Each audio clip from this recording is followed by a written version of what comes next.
Awesome. Hi, everyone. We are starting off with the next session for the day.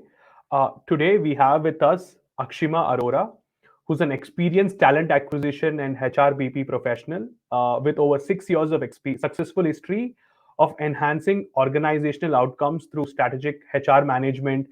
She's also been very good at attracting top talent, establishing hiring processes in various organizations, and also optimizing recruitment efficiency via data analysis.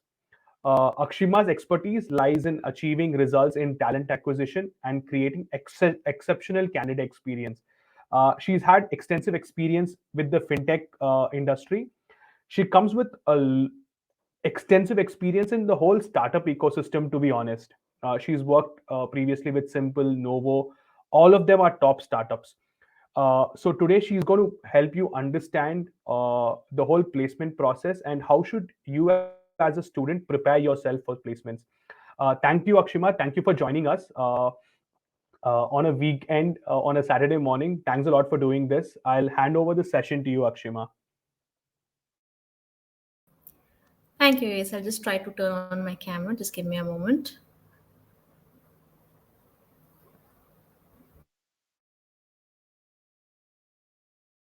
Sure.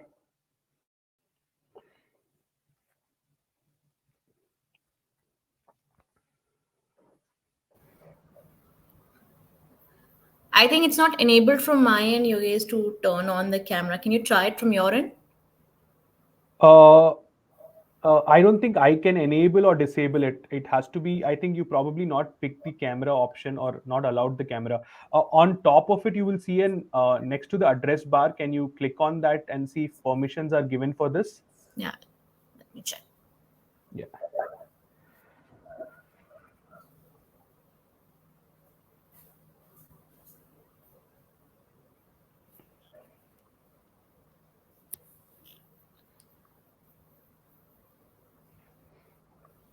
Yes, so the permissions are there, but somehow it's not able to read the camera, is what the pop-up is saying.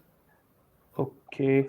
Okay. Akshima, on the bottom, you will see three dots. If you click on them, you will have more options. Can you click on audio and video settings there? Can you click on audio and video settings there?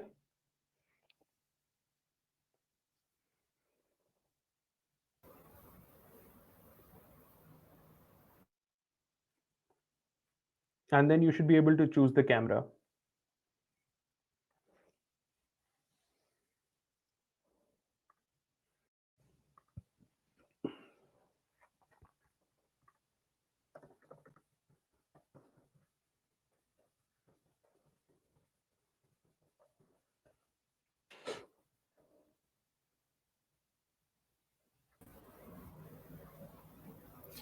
Yeah, the preference has been saved, but yet somehow the camera is not getting switched on. Is it okay if I keep it like this and we can start the session? Yeah, absolutely. Not a problem at all. Okay, alrighty. So, hello everyone. As Yogesh mentioned, my name is Akshima and I have close to 7 years of experience in talent acquisition and HRBP across the B2C, FinTech, FMCG, and venture capital landscape. And it'll be good to know a little bit more about the participants in the call that are here. So, if you guys can use the chat section and tell me about which college are you folks from, what is the educational background, and is everyone here looking for internship or full-time roles?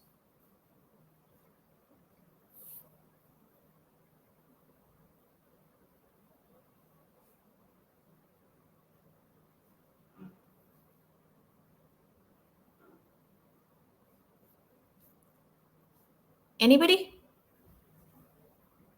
Okay.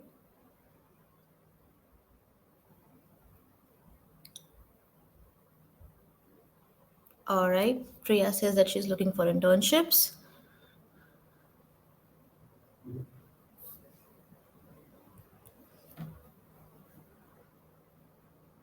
Okay, internships. Looking for a job, internships. Okay. Pursuing BTech, looking for internship. Okay. Oh, so it's a mixed batch of people here. Great. Okay. So today's session will basically revolve around how to build resumes and the right way to reach out to recruiters to get their attention.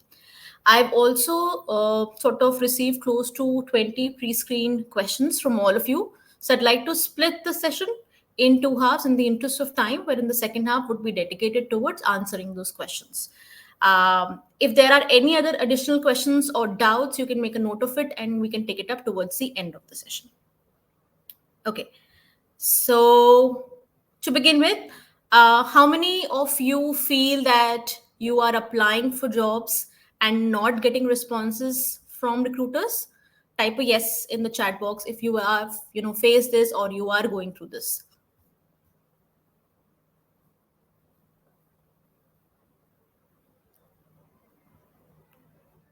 Okay, I can see a lot of yeses.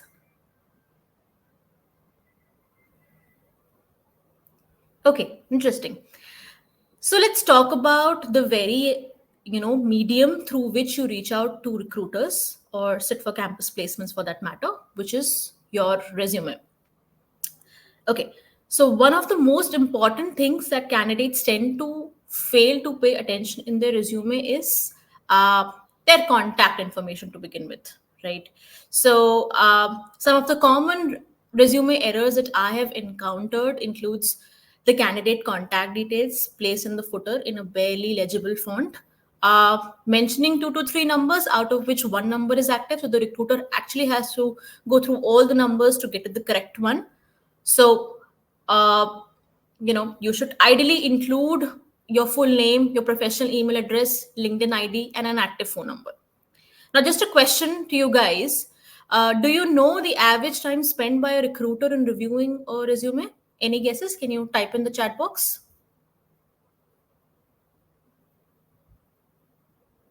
Naresh says 5 seconds. Okay, 2 to 5 seconds. I think you guys are close to the answer. 1 minute. Okay. Less than a minute. Okay. So the answer is on an average, it is between 6 to 10 seconds. So to make it easy for the recruiter, you have to use a single primary email address and a phone number that is working. Ensure that the font is legible.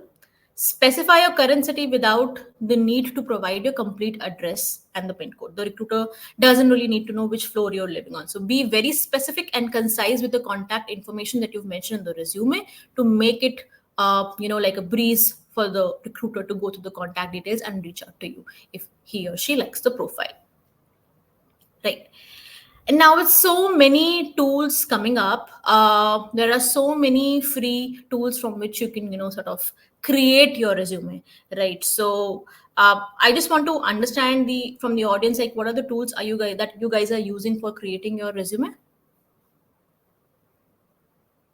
Can you type in the chat box? Okay.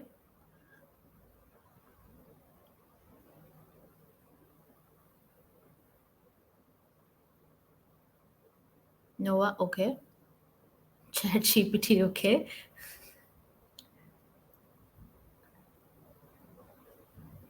Canva, okay.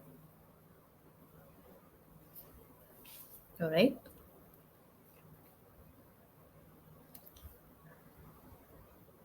Okay. All right. So yeah, I mean, my personal choice itself is Canva. So you can use the resume formats that have sections. Check out Canva. They have some amazing free resume templates. And as for the professional format, use a clean professional format, use a consistent font formatting style throughout. Also, making it a simple format makes it easy for the ATS to pick up resumes based on the keywords. So do not use complex formats that really have lots of charts, lots of tables, lot of diagrams. Please avoid that. The ATS is not really able to pick up the keywords, and probably that's the reason your resume is not coming in the top 10 or the top 20 profiles out of the applicants, irrespective of you having a relevant experience. So ensure that you use a professional format, a clean format that is devoid of too many complex designs, which makes it easy for the ATS to pick up your resume. Okay, let's talk about skills. So, given that the audience here comprises most of the people who are at an entry level role or an associate level role, uh, list both the technical and soft skills that you feel are relevant for the job, even though they won't be much, given that you're starting your career, right? So go through the job description. There might be some keywords, there might be some things that you resonate with, that you have a strong experience in. So for that, you have to thoroughly go through the job description and do not have a one size fits all approach while applying for jobs. Go through the JD, understand the skills that are required for that particular role, make the changes in the resume, and apply for that role. Right. So include your skills learned during your education, your internship, or any personal projects that you worked on. Right. Which brings me to my very next and important point, which is use of keywords. Right. Use relevant keywords from the job description to help resume get noticed by the ATS and the recruiters, like I mentioned. And like I said, one size doesn't fit all. Customize each resume. Tailor your resume for each job application. Highlight the skills, experiences, projects that align with that specific job requirements. It is very, very important to customize your resume for each and every job that you're applying for. Do not use a single resume that you use for applying across multiple jobs. It's very important to customize your resume, even though you are starting at an entry level, even though you're applying for internships.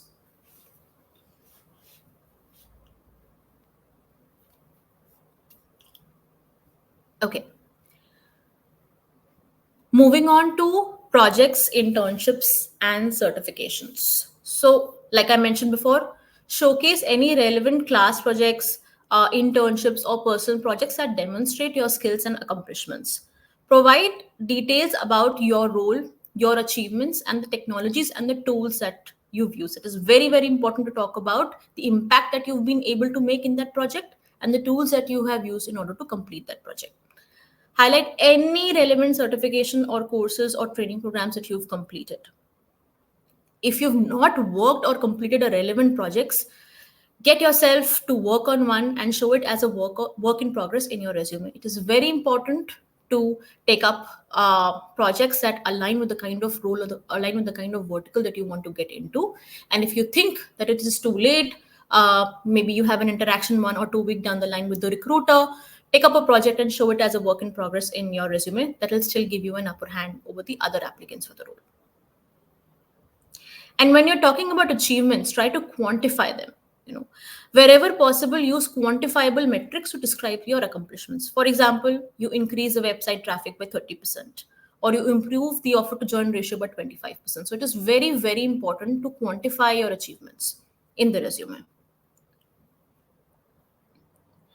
Another very important point when it comes to resume building is using action verbs. Okay, so start by using bullet points with strong action verbs that includes developed, managed, created, to convey your contributions effectively. Right. Keep it concise. As a fresher or as an entry level professional, limit your resume to one page. Focus on the most relevant information. Yeah. And another underrated, resume building tip that I feel is proofreading. Right, proofread your resume every time you're sending it to the recruiter, given that you are customizing it for every role that you're applying for. Check for spelling or grammatical errors, and ask someone else to review it for you as well. You know, and make sure that your LinkedIn profile is up to date and it complements your resume, right? And ensure that it showcases all the relevant skills and experience that you have. I'll take a pause here to have a look at the chat section if there are any questions on resume building. Okay, so Vaibhav asks, is it good to make resume in two sections? Vaibhav, could you, uh, elaborate on this, please?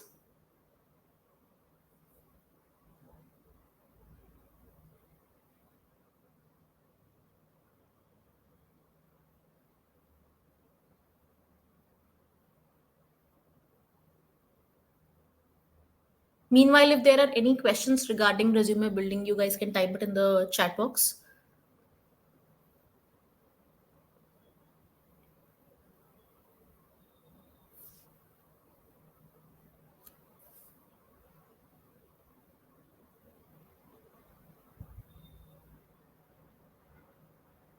Hi, Vaibhav.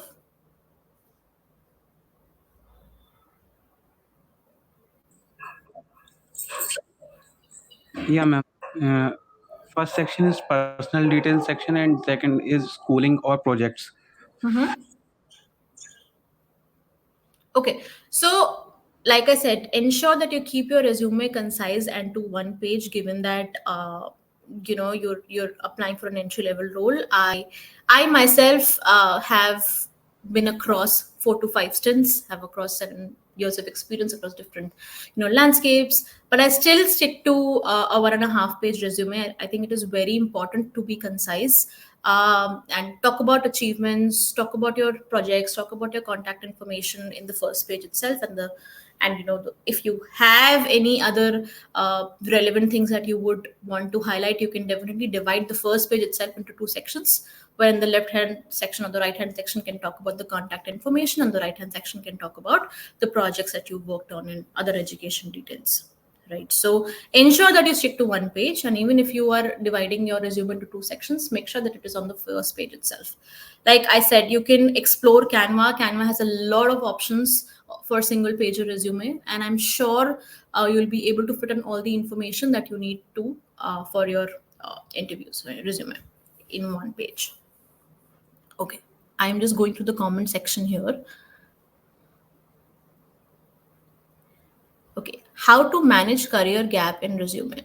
So as long as you're able to justify this during a conversation with the recruiter, that's absolutely fine to have a career gap.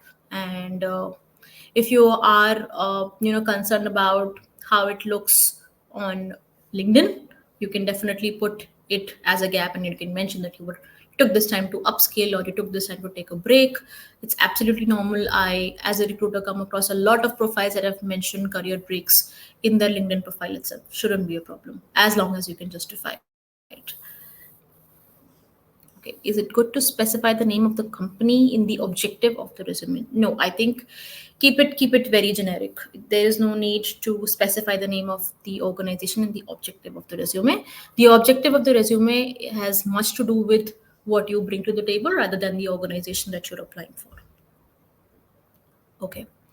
What do you think about the hacks like copy pasting the job description in the CV with the font color same as the background to get through the ATS? No, I would not recommend that. Please do not do that. The profile would be a screen reject right away. I myself have come across a lot of people who just copy paste the JD in order to get noticed by the ATS or by the recruiter by the maximum number of keywords that are being matched. Instead, go through the JD, understand the skills that are required for the role, understand where they align in terms of what skills you bring to the table, and highlight that in your resume. Yeah, so that is a better way.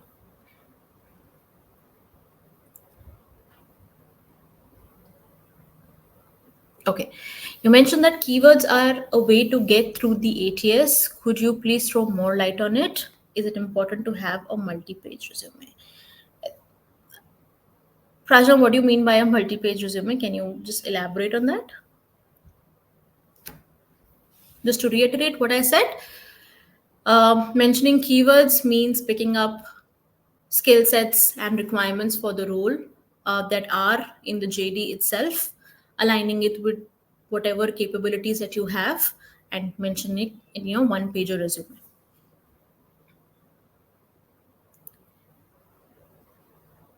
Is it good to include the profile photo in our resume? Yes, absolutely. You can do that.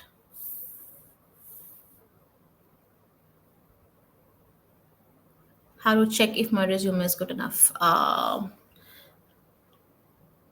Go through the the profiles of the peers that are there on LinkedIn. uh, Share your resume with people that you know in your network with, let's say, at an associate level, 2 to 5 years of experience. I'm sure they will be able to share some insights as to what is missing in your resume. Having said that, you can also, for that matter, use ChatGPT to understand the gaps in your resume, and there are a couple of other tools as well, paid tools as well, that help you understand the gaps in your resume.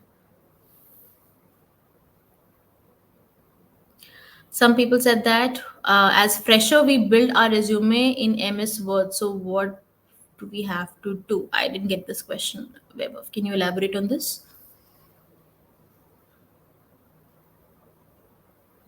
You can use the chat box if you want.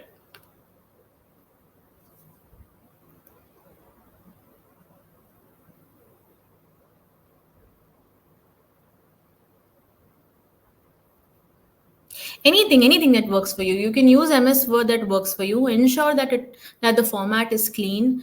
Ensure that it is a one pager resume, and as long as it is a readable one, a legible one, it's good to go.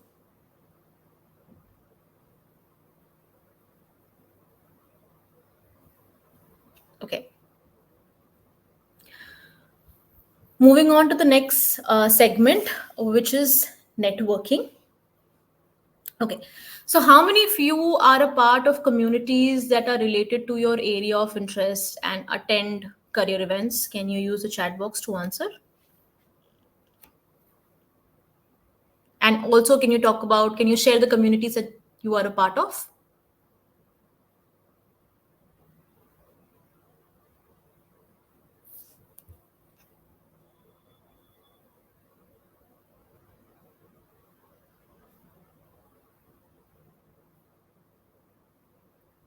Okay.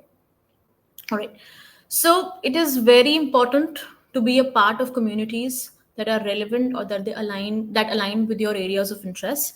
There are a lot of Slack communities right now for freshers, for associate level, for leadership level, across all verticals that you can research and be a part of. Attend job fairs, career events, networking sessions. Connect with professionals on LinkedIn, and this just does not mean reaching out to recruiters. The recruiters themselves are so overwhelmed with multiple responses. So reach out to hiring managers for the roles that you're interested in and applying for, get noticed, right? So typically, for any entry level role or an associate level role, can you guess the number of resumes that a recruiter get on a weekly basis? You can type the answers in the chat box.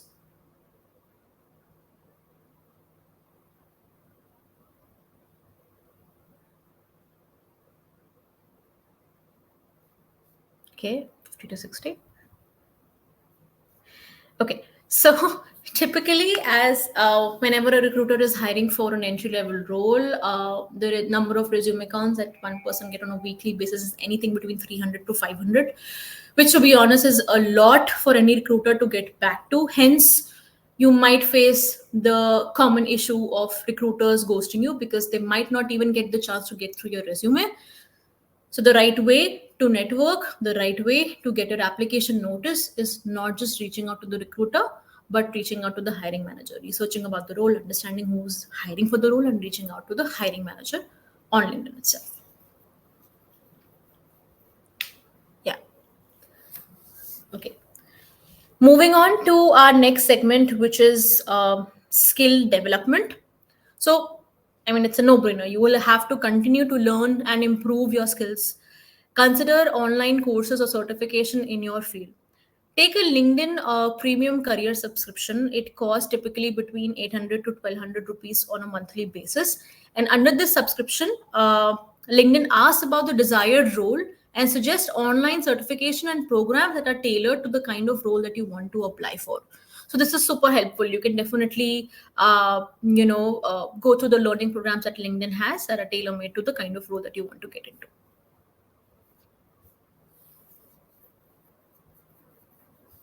Yeah. Okay. Moving on to cold emails and emails. So, how many of you are aware of cold emails or emails to the recruiters to check for open roles? And how many of you are using this technique? You can use the chat box for this.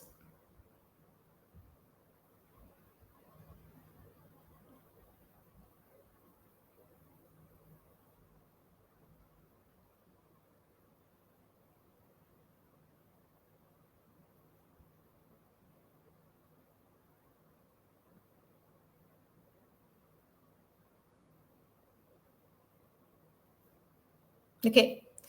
So I'm going to share two examples with you And these are the two emails that I have received inquiring for an open role that I'm hiring for.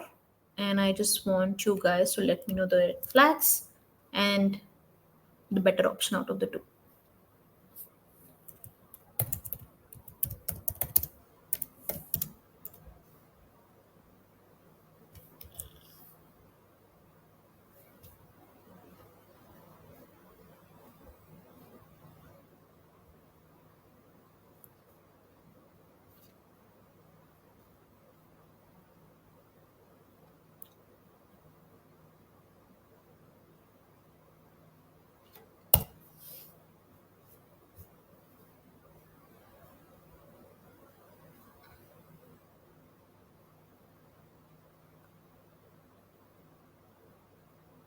Okay, so I think there's a word limit here, so I'll just go ahead and share my screen.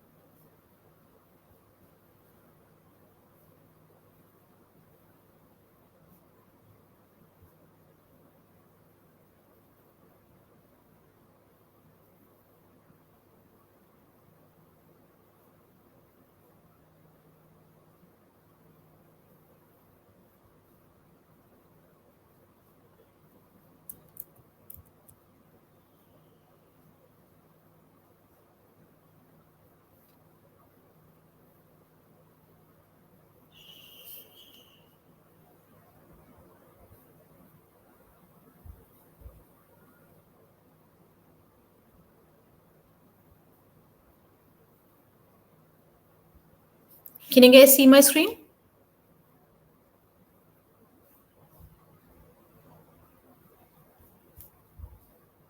Okay, cool. So here is the first example that I have. Let me just.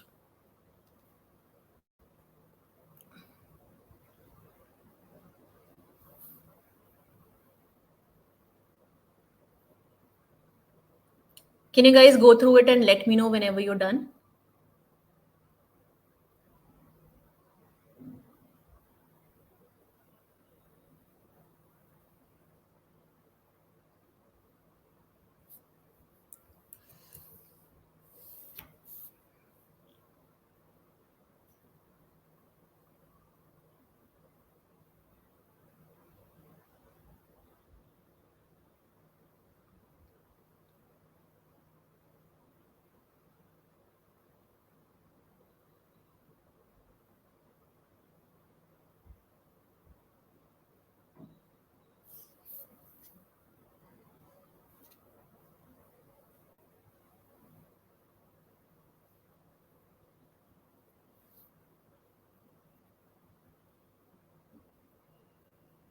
Have you guys gone through it? Shall I move on to the second one?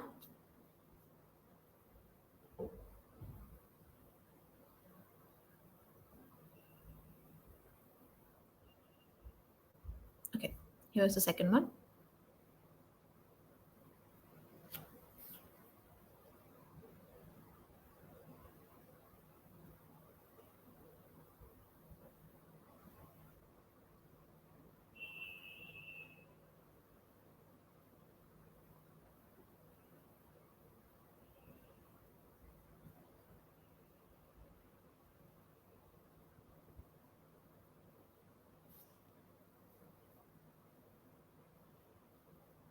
Okay, so which one out of the two do you think is better? Option one, example one, or example two? Okay, two. Okay, okay. All right.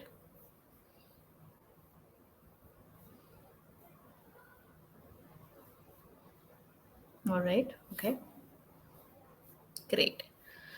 Now I like to share my screen again, and I want you to go through example one and let me know the red flags that you see in that template.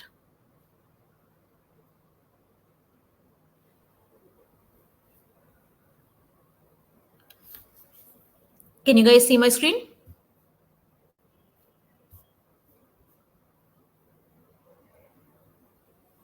Okay, take 2 minutes. It's 12:35. I will stop sharing my screen at 12:37.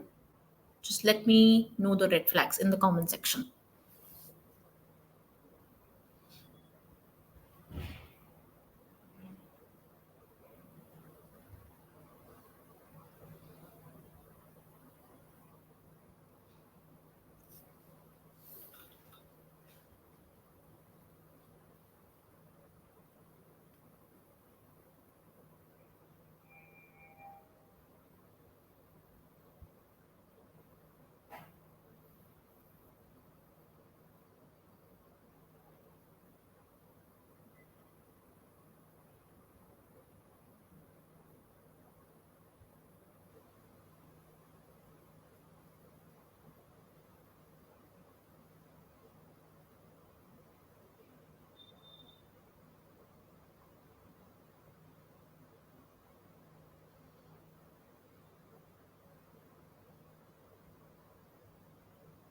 Are you guys done?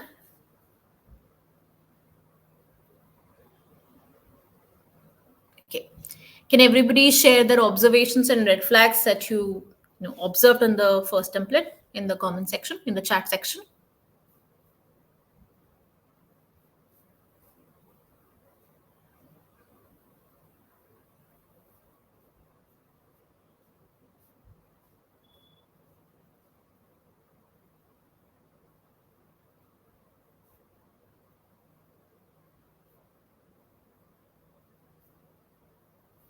Okay. Lack of presentation, composition, badly formatted, not addressing the manager by the name. Looks like the details could have gone on CV. Okay. Content is very lengthy. Some of the lines not useful. Okay. All right. Any more answers?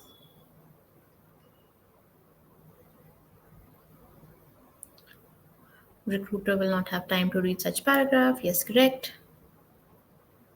Not a structured manner. Absolutely.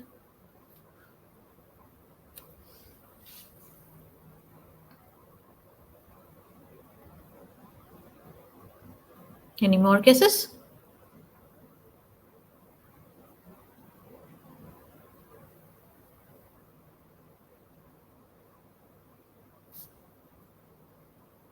Not mention any skills. Okay.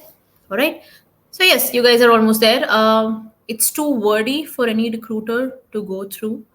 It is not addressed to the recruiter. So personalization is a very important aspect. Like I said, try to personalize each and every email or email that you are using to reach out to recruiters, right? The more personalized your email or email is, the better chances you have of receiving a response, right?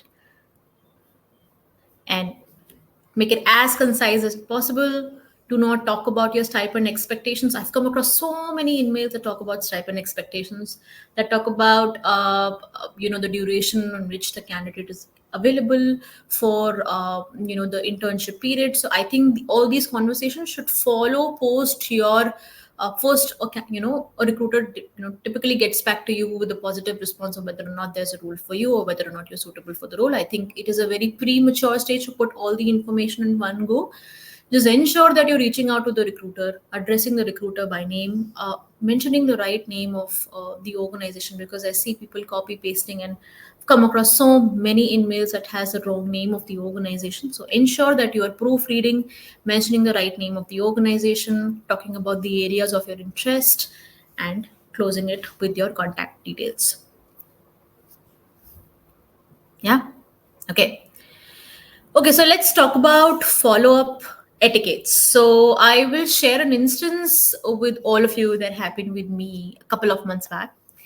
So one fine morning, I was running late for work. I skipped my breakfast. I thought I would have my breakfast in office before my morning team catch-up call at 11 a.m. So while I grabbed a cup of coffee from my office cafeteria and collated the updates that were to be shared, in the team catch up, my phone rang thrice. And just to give you context, I had a separate phone to contact candidates, and these were all calls from the same number itself. I was not able to pick it up because I was preparing for the call and I was having my breakfast simultaneously. And when it rang for the fourth time, it ticked me off. So I picked it up only to realize that there was a candidate on the other end of the call following up on the resume that he had shared 3 days back. And when I explained it to the candidate that that is not the right way to reach out to a recruiter or follow up with a recruiter, the candidate did not take it well and instead responded that this is not how he wants to begin his morning, by being schooled. So what do you think are the chances of the candidate with such an attitude to make it to an interview? Yeah, the answer is zero, right? So recruiters are not robots. We all need to respect them and we all need to give them space to evaluate other candidates before we reach out to them, right? So avoid spamming messages and excessive follow-ups or unwanted sales pitch, right? Stick to 1 to 2 follow-up emails on, could be on email, could be on LinkedIn, until at least 48 hours from your first message to the recruiter or interviewer, or the timeline shared by the recruiter for that matter. right? So whenever you're interviewing for a role, ensure that towards the end of the call, you ask the recruiter on the tentative timeline by which the recruiter will get back to you in the feedback or the next steps, and ensure that you follow that timeline before you take a follow up. Yeah. Okay. So utilized shared connections, right? Use your networking skills. If you have mutual connections with the person that you are reaching out to, consider mentioning them in your email or in mail for that matter, right? A shared connection can definitely provide an element of trust. Ask the people in your network to refer you. A recommendation definitely goes a long way, and the source of recruitment, or rather the recruitment channel from which the recruiters fill the maximum number of positions, is reference. So ensure that you're adding at least 5 to 6 people in your LinkedIn network on an everyday basis to build on your LinkedIn profile. Make it a habit. Do it towards the end of the day. Reach out to recruiters, reach out to hiring managers, reach out to people who are acquaintances and who might help you refer for a particular role that you desire to get into, or a particular vertical or an organization that you want to get into. Right? Does it make sense to all of you? Was this helpful for everybody? You can use the chat section again.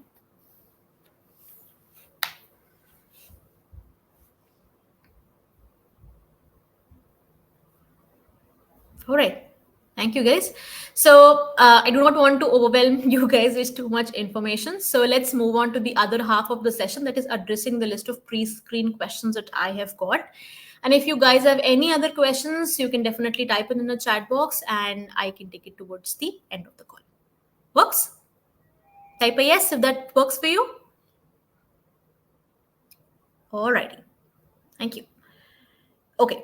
So the first question that I have here is, who's involved in the interview making process and the hiring decisions?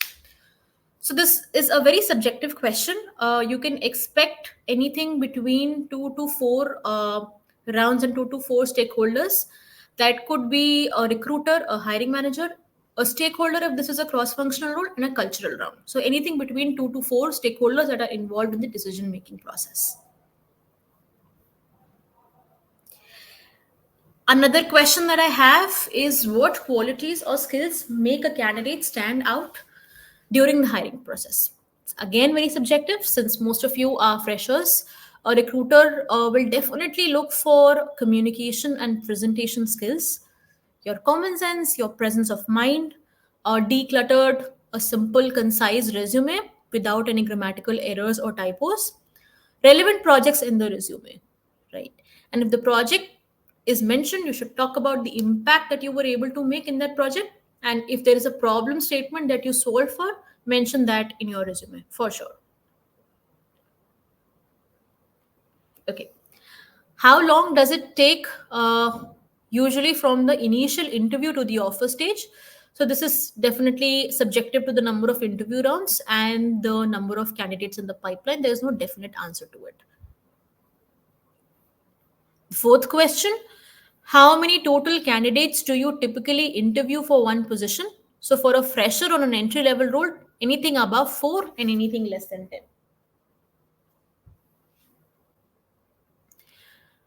The fifth question, what are the next steps if I make to the final interview round? So that you can definitely expect, one round with the HR to close on the CTC or the stipend, or maybe one more culture round. So anything between 1 to 2 rounds. Okay. Moving on to the next question. Is there anything I can do to increase my chance of standing out and securing a position? Yes, of course. You need to tailor your resume to the job or the role that you're applying for, like I've discussed before. Personalize emails, messages, reach out to the hiring managers in addition to reaching out to the recruiters, because chances are, if the recruiter is hiring for an entry level role, he or she is going to be typically overwhelmed with multiple responses and might not even get through your resume. So reach out to the hiring manager as well. Okay. What advice would you give for making a good first impression through the hiring process, or a good impression through the hiring process? Okay. This is an interesting one. So, stick to the basics because this is what the candidates usually tend to take for granted. If it is a virtual interview, join 5 minutes before the scheduled time. Keep a digital copy of your resume handy. Have a stable internet connection and ask your family members or roommates not to disrupt you while you're in the meeting. Switch your camera on, dress up even for virtual interviews. If the interview is in person, reach 30 minutes prior to the scheduled interview time. If the interview asks you about something that you're unable to answer, counter question the recruiter or the hiring manager to know the answer. This basically showcases, how eager you are to learn. So every interview, whether you clear it or not, makes you, better prepared for the next one. So if in case you do not have answer to the question that the hiring manager or the recruiter have asked you, ensure that you counter back or a question back, right? This is one of the most common mistakes made by the candidates that they do not go through the job description. So go through the job description and read about the organization before appearing for any interaction with any of the stakeholders, right? Ask questions. The interview will always ask if you have any questions towards the end of the interview. This is typically to test your interest level in the opportunity, right? So what you can do, you can ask about the product roadmap. You can ask about the growth plans for the next quarter. You can ask about the work culture. You can ask about the reporting manager and their journey in the organization if you are speaking to them. Does it make sense? And type a yes or no in the chat box. Cool. All right. The next question is, what is the best way to follow up and check on the status after an interview? Okay. So the best way is definitely to ask about the timeline towards the end of the interview discussion and respect the timeline, right? If the interview has mentioned that they would make a decision by a certain date, wait until that date has passed before following up, right? Second is, don't answer, or rather don't ask straight up whether you were selected or not. It sounds very desperate. Instead, you can say that, could you please provide me with an estimated timeline for the next steps in the hiring process? That makes you sound a little bit more professional rather than asking whether I'm selected or not. And this is purely because I have come across candidates who ask me whether they're selected or not in the first discussion itself. So just flagging that and highlighting that, right? Next is, do not call recruiters. Instead, drop a very professional follow-up email to check on your candidature status. Mention the role in the subject line when you are following up. If you haven't received a response to your follow-up email, then you can consider calling the recruiter. And if the recruiter does not respond to your call, drop a text or a WhatsApp message and keep it very professional. And in fact, if you're not sure of the tone of the message that you're using, copy paste the email that you use for following up, right? And that is the best approach to go about it, right? And regardless of the response you receive, always maintain a very, very professional and a positive demeanor in your communications. Express your appreciation for the opportunity because, like I said, it's a learning opportunity. Every interview makes you better for the next interview, right? Whether you've received the offer or not, just express your gratitude and express your appreciation, right? Okay. Moving on to the ninth questions. How can we aim for getting a job at a big tech startup if we are not from engineering background? Okay, so this is again very subjective. It depends upon your areas of interest. Some of the roles in tech startups that don't really require an engineering background are, business analyst, data analyst, product design, product manager, program manager, support functions like HR ops, admin, client servicing. For analyst role, however, you still would have to learn SQL and Python. So if are you not from an engineering background, ensure that you upskill yourself in the right direction if you are, wanting to move towards a desired role. Okay. So the 10th question is, how do we search for jobs off campus? You can definitely make use of LinkedIn, Naukri, Internshala, networking on LinkedIn, networking on, during these career events that you attend.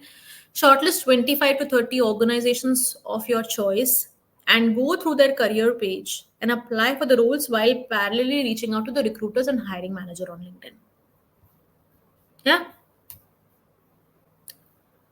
Okay. The next question is, if we only had skills and a good percentage in college, is that enough? So, no, my dear, that is not enough. You need to constantly upskill yourself and work on a relevant project in the direction of your desired role. Yeah. Okay. So the next question is a very interesting one. I myself was in the same sort of dilemma while I was sitting for campus placements.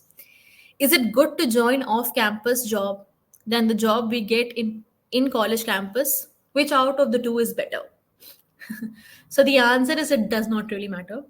The college has nothing to do with the students after they get placed. So it totally depends upon the money, the desired role, how good is your to be reporting manager, or what kind of rapport did you build during the entire interview process, right? And trust me, this is a very, very important factor. If you think that you can work with difficult people, or work with people that you were not able to establish a good rapport during the entire interview process, then think twice. Okay. So the next question is, how can we improve our personality and improve our communication skills? Okay. So read 30 minutes every day, right? Subscribe to blogs and newsletters that are related to your areas of interest or the verticals of your interest. Use tools like ChatGPT and Quillbot to frame your emails and messages to the recruiters, and try to learn from these frame sentences that are framed by these tools, right? Try to observe, like, how was the articulation different from the one that you frame. Make sense? Yes or no? Type in the chat box.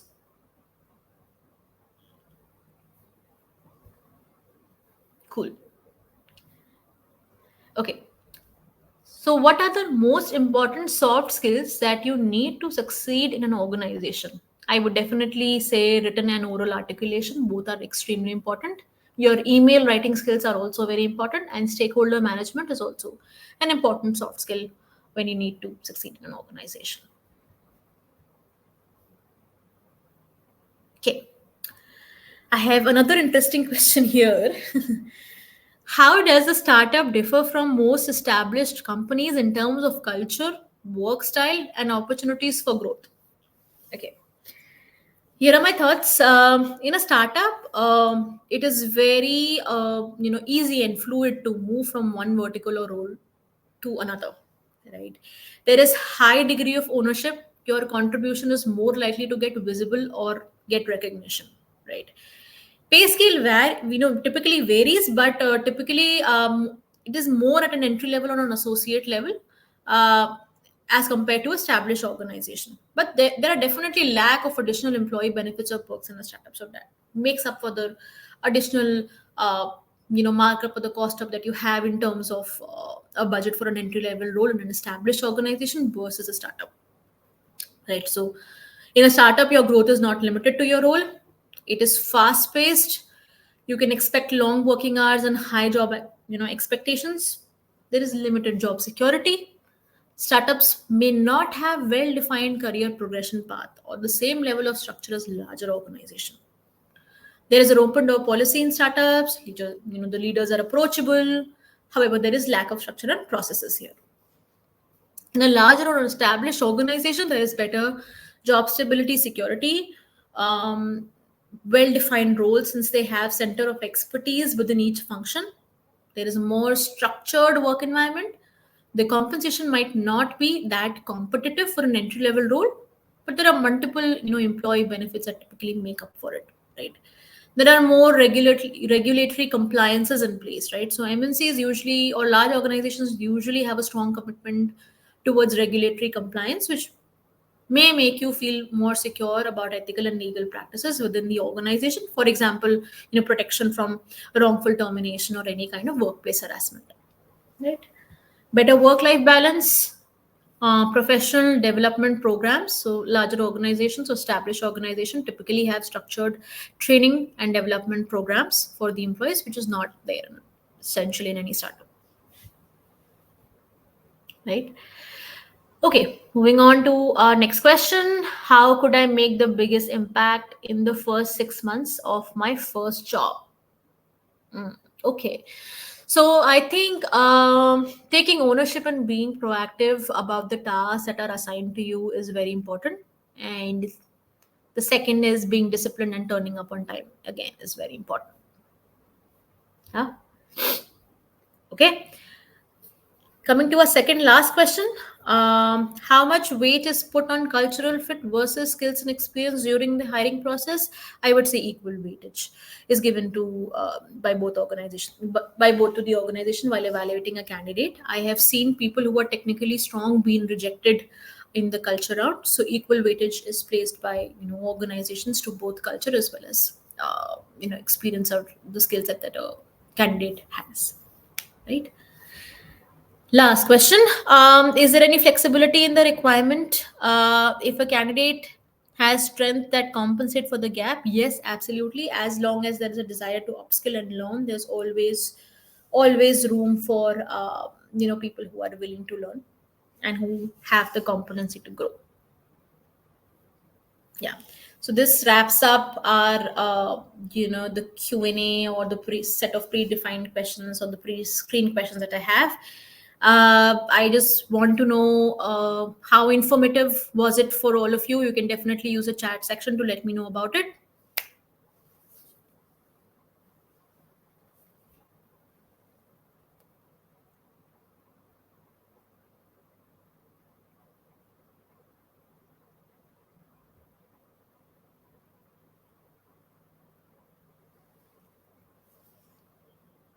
Okay.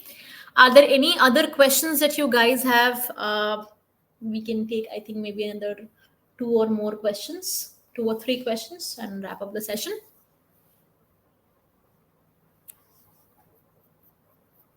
Okay.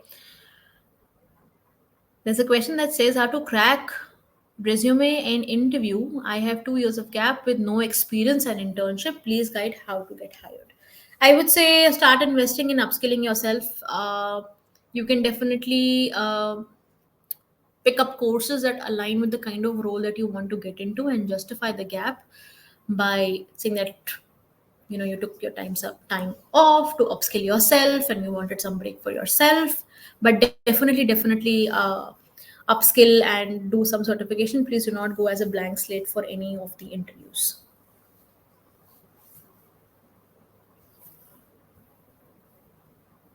Is there any platform or website which helps you to prepare? Chat gpt. Use chat gpt. Question the ask the chat gpt what all questions are typically asked or what all things are typically expected to be known from a candidate who's appearing for such and such role. You will have the set of questions and then research on the questions and use chat gpt to get answers to those questions. I think that's the most convenient way now.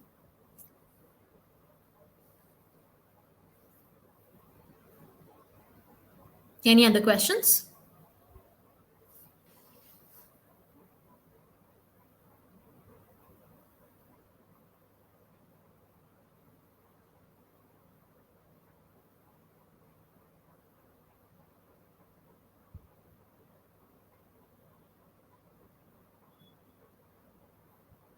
Okay, I think we're done here. Yes, over to you, Yogi. Hey Akshima, thanks a lot for doing this. I don't think any other questions are there. I'm just checking if there is anything on the Q&A tab as well. Sure. Perfect. No, there are no questions. But I think the way you've explained each and every aspect of the recruitment process has been very clear. And I don't think most of them would have any questions around what you've covered for today, Akshima. I think that was amazing the way you've taken them through right from resume building to networking to cold emails, following communities. I'm sure a lot of students don't know about the fact that these communities exist Yeah. and how to leverage that communities as well. But Yeah. thanks a lot for sharing those tips for these students. I'm sure all of them will go back and start working on all the tips and action on all the tips and suggestions that you've given. Yeah. I would request all of you to please do that because at the end of the day, Akshima has taken her time to come and guide you on the process. If you don't take action on these steps, it's just pointless of her spending her time and giving you all these insights. Cool. So please do that. And on behalf of everyone, all the students here and all the colleges who are participating here, I would like to thank Akshima for taking our time on a Saturday. I know it's a weekend and you've been all through the week, you'll be running with the whole recruitments and other things. Yeah. Thanks a lot for taking your time and helping these students understand the whole process. I appreciate your support on this, Akshima. Thanks a lot. Thank you for having me here. I think it was great interacting with the students, and I think that some of the questions really took me back to the time when I was a fresher and I was applying for jobs, and I myself come from a small town. And I had a similar set of emotions, and the sentiment, the common sentiment was running through. So yeah, I mean, thank you for inviting me on this platform. It's super Thanks a helpful. lot, Akshima. Thank you, everyone.